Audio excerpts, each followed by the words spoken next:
अच्छा विचार उसे तुरंत करिए। काल करे सो आज गर, आज करे सो अब, अवसर बीतो जात है बहुरी करेगो कब। पर आजकल के लोग उल्टा कहते हैं। वो कहते हैं आज करे सो काल कर, काल करे सो परसों। इतना जल्दी क्यों करता है, जीना है बहुत बरसों। अरे बहुत बरसों कहां जीना है। तू बात करे है कल की और खबर नहीं एक। अच्छा जल्दीबाजी आदमी करता तो है और लेट लतीफी भी आदमी करता तो है, पर कहां उल्टा। किसी से लड़ना हो तुरंत कर देगा लड़ाई, हाथों हाथ ऑनलाइन निपटा रहा। लड़ तुरंत लेगा, झगड़ा तुरंत कर लेगा। कोई थोड़ा बहुत कुछ कह दे तुरंत बाएं चढ़ा लेगा। अरे शांति रख लेता, सोच लेता नहीं इसका जवाब कल देंगे, नहीं कल नहीं आज तो आज, तुरंत बाएं चढ़ा देता है। आदमी की मेंटालिटी देखो। किसी से रिश्वत लेनी हो तो तुरंत हाथों हाथ दे भाई, तेरा काम कर दूंगा हाथों हाथ, और इतना लगेगा, रिश्वत तुरंत लेगा। और कोई कह दे धर्म का काम है, अच्छा आयोजन चल रहा है, थोड़ा सा आप भी एक नाम लिखा लो, भगवान ने आपको दिया। अभी तो देखो साहब टाइट है, अभी तो टाइट, मंदी बहुत है, अभी धंधा नहीं। तो देख वहां तो टाइट और रिश्वत तुरंत। आदमी करता तो है लेकिन उल्टा कर रहा है।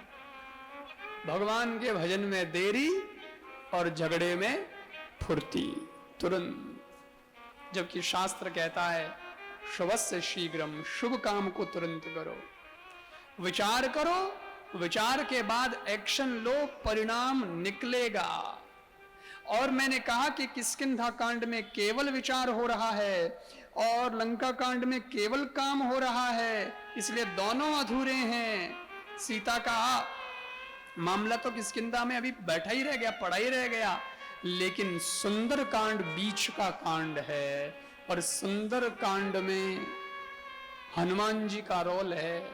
और हनुमान जी ने क्या किया है, हनुमान जी ने दोनों के साथ बैलेंस किया है, विचार और काम के साथ बैलेंस किया है।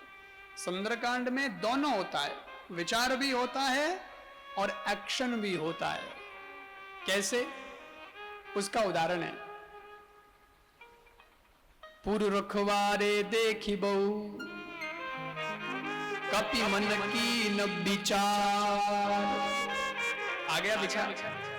ये सुंदरकांड का दोहा है। हनुमान जी ने देखा लंका में बहुत सारे राक्षस हैं, रक्षक बहुत हैं, पहरेदार बहुत हैं, क्योंकि सोने की लंका है ना भाई, तो रक्षक तो रखने पड़ते हैं, खूब सिक्योरिटी लगा रखी है। और हनुमान जी ने सोचा कि अब देखो, सोच लिया, विचार कर लिया कि ऐसे रक्षकों के बीच में अपन जाएंगे तब तो गड़बड़ हो जाएगा, अपना काम बनेगा नहीं।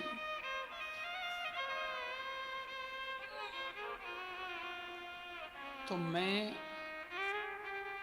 क्या करूं, इतना बड़ा बन के नहीं जाऊंगा, बल्कि मेरे को छोटा बन के इनको किसी की नजरों में ना आऊं और अपना काम करके चला जाऊं, ऐसा बनना पड़ेगा।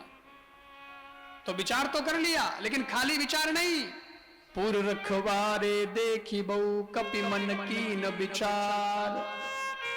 अति लगो रूप धरो निसी, नगर करो पैसा। और मसक समान रूप कपि धरई, लंका ही चले हूं सो मेरे नर हरि। निकल गए, छोटा रूप कर भी लिया और लंका में प्रवेश कर भी लिया, इसीलिए सीता जी मिली, क्योंकि विचार के साथ एक्शन हो गया। अच्छा, लंका को जलाए। एक और बात सुन लो कि नेगेटिव विचार जो है उसको तुरंत टाल दो। तो हनुमान जी ने लंका जलाने की बात सोची कि लंका में आग लगा दें, क्योंकि इन राक्षसों को तो मारना ही चाहिए। ये ऐसे आदमी क्या काम के जो समाज में बुरे विचार फैला रहे हैं, तो ऐसे लोगों को तो जलाई दो, मारी दो, ऐसी तो लंका जल जावे तो ही ठीक है। परंतु लंका में सबके सब तो बुरे नहीं थे, विभीषण जैसे अच्छे भी थे। तो पूरा जलाएंगे तो फिर वो भी तो जलेंगे। तो हनुमान जी ने फिर तुरंत विचार किया और एक्शन लिया। कहा कि दुष्टों को तो जलाऊंगा, पर विभीषण का घर नहीं जलाऊंगा। एक विभीषण कर ग्रह नाही, उसके घर को उन्होंने नहीं जलाया। ये अच्छा विचार है कि जो अच्छे हैं उनको बचाओ और जो बुरे हैं उनको निपटाओ। तो हनुमान जी जो काम करते हैं वो सोच समझ के करते हैं और करते ही हैं। ये है हनुमान जी। और ये कार्य जो तुम्हारे जीवन में करे उसी का नाम गुरु है, जो तुम्हें विचार भी दे और विचार के बाद कर्म करने की प्रेरणा भी दे।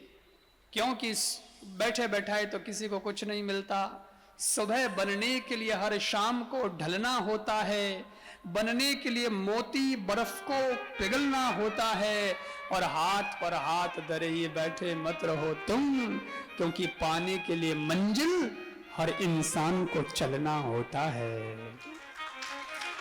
वो चलेगा नहीं तब तक मंजिल तक पहुंचेगा नहीं। बस हमारे अध्यात्म जीवन में भी हमारी संसार से ईश्वर तक गति होगी, तब हम ईश्वर तक पहुंचेंगे। और उस ईश्वर से मिलाने वाला माध्यम कौन? गुरु।